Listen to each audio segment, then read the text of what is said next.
மக்களே, எனக்காச்சும் சீக்கிரம் சமையலை முடிச்சுட்டு சீக்கிரமாக உட்காந்துக்கலான்னு நினைக்கும் போது தான் சிக்கன் எடுத்துகிட்டு வந்து இந்தா செய் அப்படிம்பாங்க. அந்த மாதிரி இருக்கிற டைமில் இந்த மாதிரி சோம்பேறி சிக்கன் செஞ்சு பாருங்கள். வாங்க எப்படி செய்யுதுன்னு பார்க்கலாம்.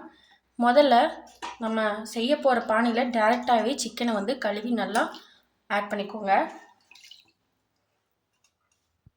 சேர்த்திட்டு அது கூடவே ஒரே ஒரு பெரிய வெங்காயம்,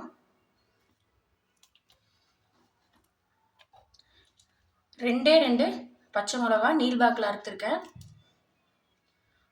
ஒரு பெரிய தக்காளி, ஒரு சின்ன தக்காளி, கணக்குக்கு 1.5 தக்காளி, அது கூடவே இஞ்சி பூண்டு பேஸ்ட்டு தட்டி வச்சுருக்கேன், அதை சேர்த்துக்கிறேன். இது கூடவே தயிர் ஊற்றிக்கிறேன்.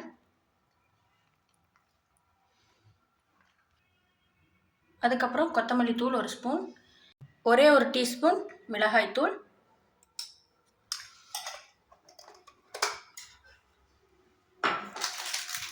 கரம் மசாலா,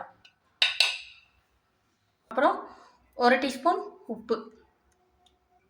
இது எல்லாத்தையும் நம்ம கையாலே நல்லா அழுத்தம் கொடுத்து பிசைஞ்சு விட்டுக்கோங்க.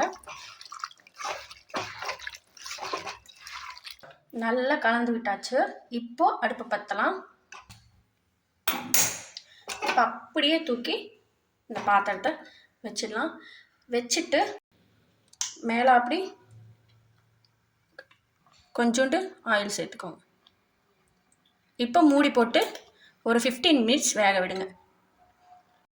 அதுவே நல்லா தண்ணி விட்டு எப்படி வந்திருக்குன்னு. இந்த ஸ்டேஜில் கொஞ்சோண்டு கருவேப்பிலையை கிள்ளி ஆட் பண்ணிக்கோங்க. 1 டீஸ்பூன் போல் மிளகுத்தூள் சேர்த்துக்கோங்க. சேர்த்துட்டு நல்லா கலந்து விட்டுருங்க. பாருங்கள், சூப்பராக குக்காய் வந்துருச்சு. தக்காளியெல்லாம் நல்லா மசிஞ்சு எல்லாமே சூப்பராக குக்காய் வந்துருச்சு. இந்த ஸ்டேஜில் கொத்தமல்லி தழை போட்டு இறக்கிடுவேன். கொத்தமல்லி தழை போட்டு இறக்கிடுங்க. டேஸ்டான சோம்பேறி சிக்கன் ரெடி ஆயிடுச்சு. இந்த மாதிரி ஒரு தடவை செஞ்சு பார்த்துட்டு நம்ம கூட கமெண்ட்ஸில் ஷேர் பண்ணிக்கோங்க. மறக்காமல் நம்ம சேனலை சப்ஸ்கிரைப் பண்ணிக்கோங்க. தேங்க்யூ.